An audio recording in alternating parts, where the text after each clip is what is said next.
Hello guys, welcome to back our inorganic class in online classes.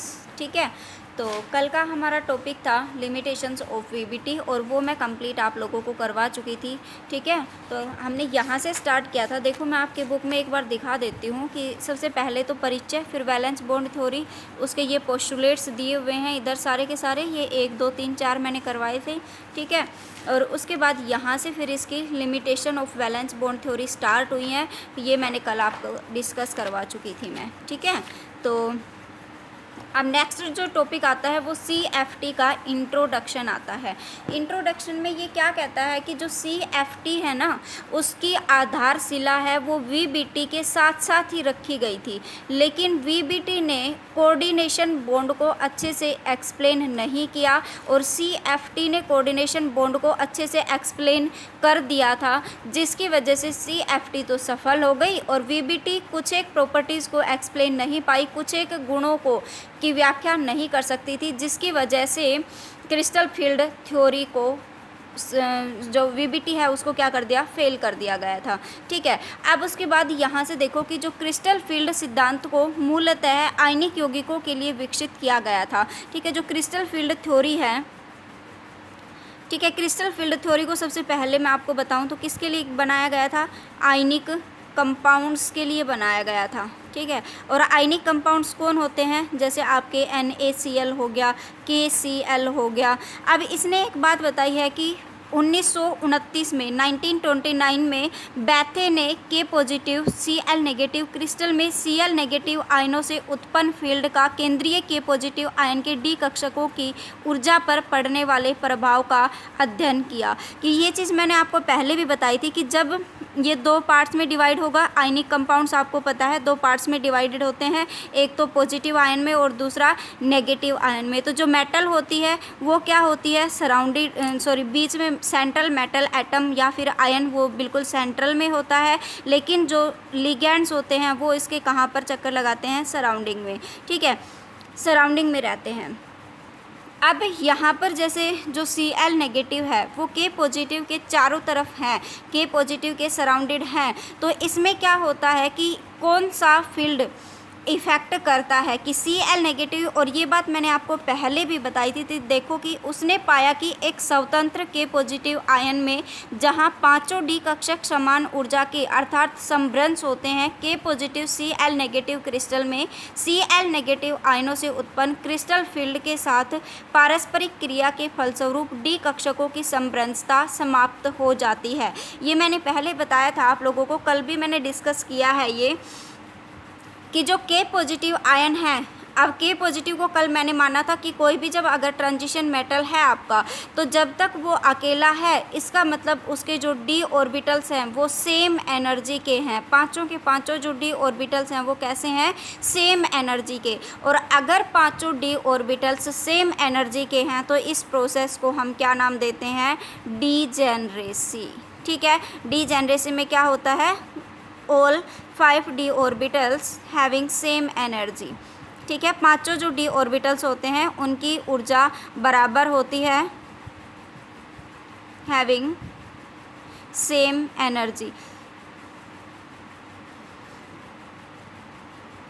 पांचों की पांचों जो डी कक्षक होते हैं उनकी ऊर्जा बराबर होती है और इस प्रोसेस को हम क्या नाम देते हैं, डीजेनरेसी या फिर समभ्रंशता। ठीक है, अब उसके बाद मैंने बताया था कि जब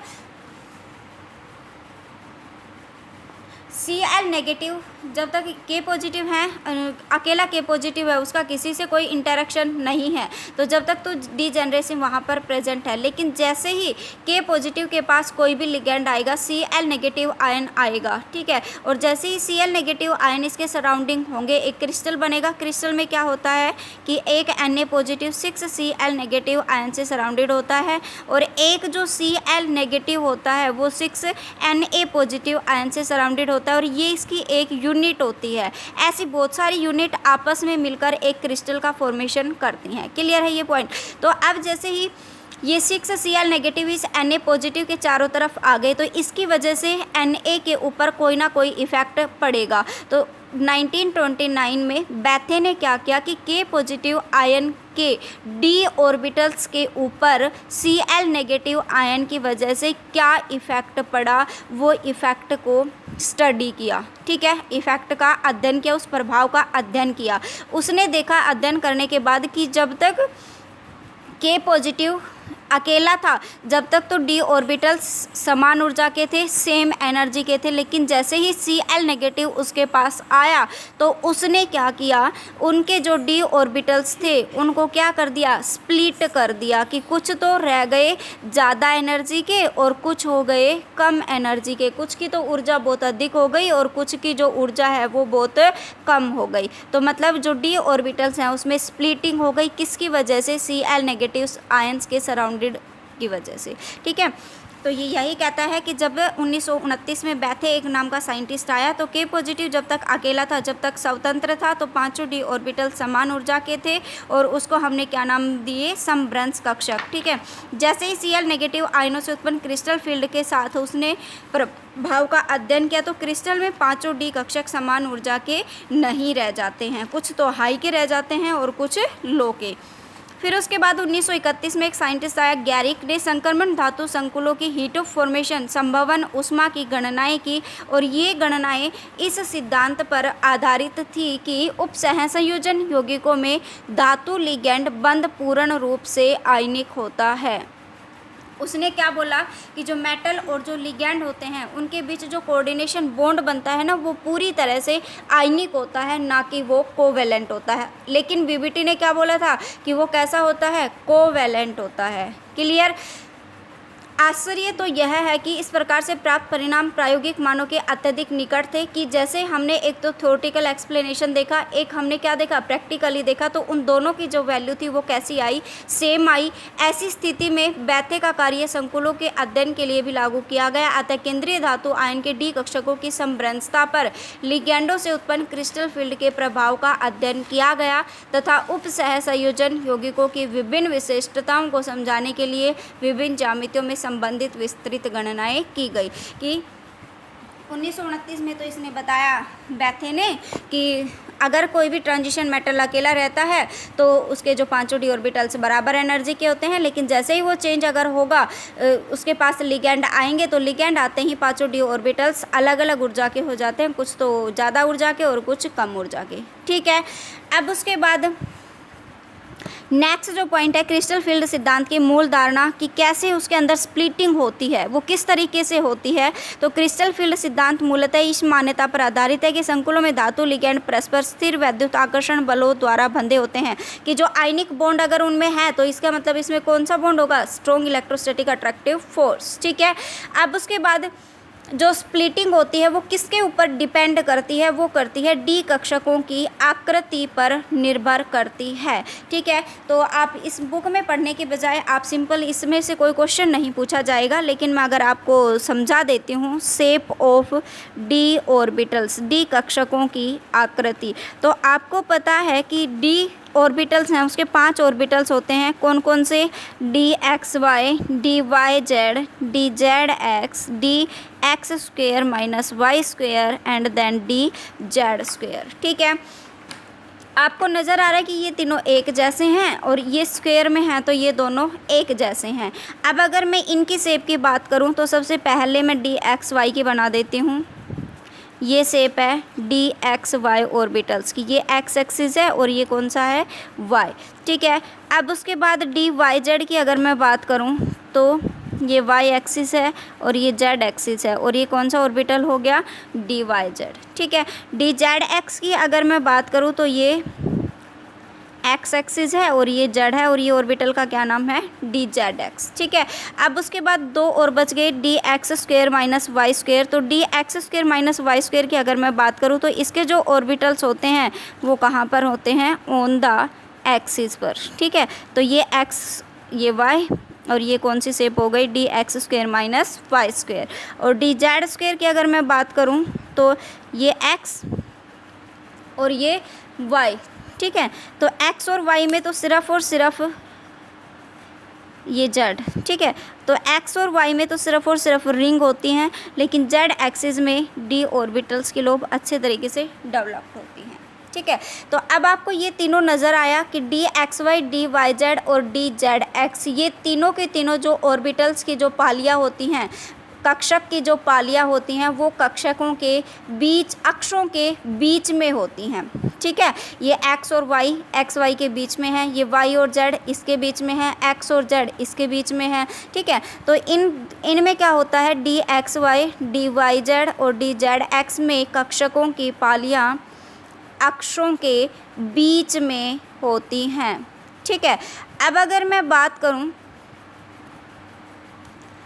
कि यहाँ पर जैसे d x square minus y square और डी जेड स्क्वायर, तो इनमें जो कक्षकों की जो पालियाँ होती हैं, ऑर्बिटल्स की जो लोब होती हैं, वो कहाँ पर होती हैं, ऑन द एक्सिस, मतलब अक्षों के ऊपर होती है। ठीक है, तो इनकी ये जो लिगेंड आपके आएंगे और कोई भी जब कॉम्प्लेक्स अगर आपके बनाते हैं तो वो कॉम्प्लेक्स की जो स्प्लिटिंग होगी वो डिपेंड करती है कि डी ऑर्बिटल्स की शेप के ऊपर। ठीक है, डी ऑर्बिटल्स की आकृति पर निर्भर करती हैं कि लिगेंड्स कहाँ पर बैठे हैं। ठीक है, अगर लिगेंड्स कहाँ पर बैठे हैं तो वो डिपेंड करेगा कि इसकी जो ऑर्बिटल्स की लोब अगर लिगेंड्स के बिल्कुल नज़दीक होगी तो इसका मतलब उनके बीच जो आकर्षण बल लगेगा, जो रिपल्सिव फोर्स लगेगा वो बहुत ज़्यादा लगेगा, तो उनकी जो एनर्जी होगी वो बहुत ज़्यादा होगी। वो पॉइंट मैं अच्छे से क्लियर करूँगी नेक्स्ट वीडियो में। ठीक है, और अगर जिनकी लोब्स होंगी वो ऑर्बिटल्स की लोब्स अगर लिगेंड्स से थोड़ी दूरी पर होंगी तो उनके बीच जो रिपल्सिव फोर्स लगेगा वो बहुत कम लगेगा और उसकी जो एनर्जी होगी, जो ऊर्जा होगी, वो कैसी होगी, कम होगी। ठीक है, तो ये पॉइंट इसमें क्लियर किया गया है कि डी कक्षकों की जो आकृति है उसके ऊपर जो स्प्लिटिंग है वो डिपेंड करती है। तो इसमें आपकी शेप्स के बारे में बताया गया है, वो जनरल मैंने एक्सप्लेन कर दिया है, तो पढ़ने की ज़रूरत नहीं है इसको। ठीक है, ये शेप्स बताई गई हैं। अब इसमें दिखा रखा है नेक्स्ट पॉइंट में कि crystal field splitting of D orbitals की विभाजन कैसा होता है, कैसे होता है। तो उसमें सिर्फ एक पॉइंट मैंने बताया कि यहाँ पर अगर कक्षक की पालियाँ लिगेंड के बिल्कुल नज़दीक हैं, अगर ऑर्बिटल्स की लोब लिगेंड्स के बिल्कुल पास में है, लिगेंड्स के बिल्कुल अगर पास में है, तो इसका मतलब उनके बीच जो रिपल्सिव फोर्स लगेगा वो बहुत ज़्यादा लगेगा और उसकी जो एनर्जी होगी वो बहुत ज़्यादा होगी। और अगर मान लो यहाँ पर कक्षक की पालियाँ आपकी यहाँ पर हैं और लिगेंड्स अगर आपके यहाँ पर रख दिए जाएँ तो ये एक दूसरे से दूरी पर हो गए, और अगर दूरी पर हो गए तो इसका मतलब इनके बीच जो रिपल्सिव फोर्स, जो प्रतिकर्षण बल लगेगा वो बहुत ही कम लगेगा और इनकी वजह से इसकी एनर्जी कैसी होगी, कम होगी। क्लियर है ये पॉइंट। तो इसमें बस यही दिया गया है कि crystal field splitting of D orbitals, तो इसमें एक ही पॉइंट मिलेगा। और जो स्प्लिटिंग होती है ना उसको हम कि हाइयर एनर्जी या फिर लोअर एनर्जी की, कुछ जो ऑर्बिटल्स होते हैं वो हाइयर एनर्जी के हो जाते हैं और कुछ जो ऑर्बिटल्स होते हैं वो लोअर एनर्जी के हो जाते हैं, और उनके बीच के जो डिफरेंस है उसको हम क्या कहेंगे, क्रिस्टल फील्ड स्प्लिटिंग एनर्जी। और उसको हम किससे रिप्रेजेंट करते हैं, डेल ओ या फिर tan dq द्वारा प्रदर्शित किया जाता है।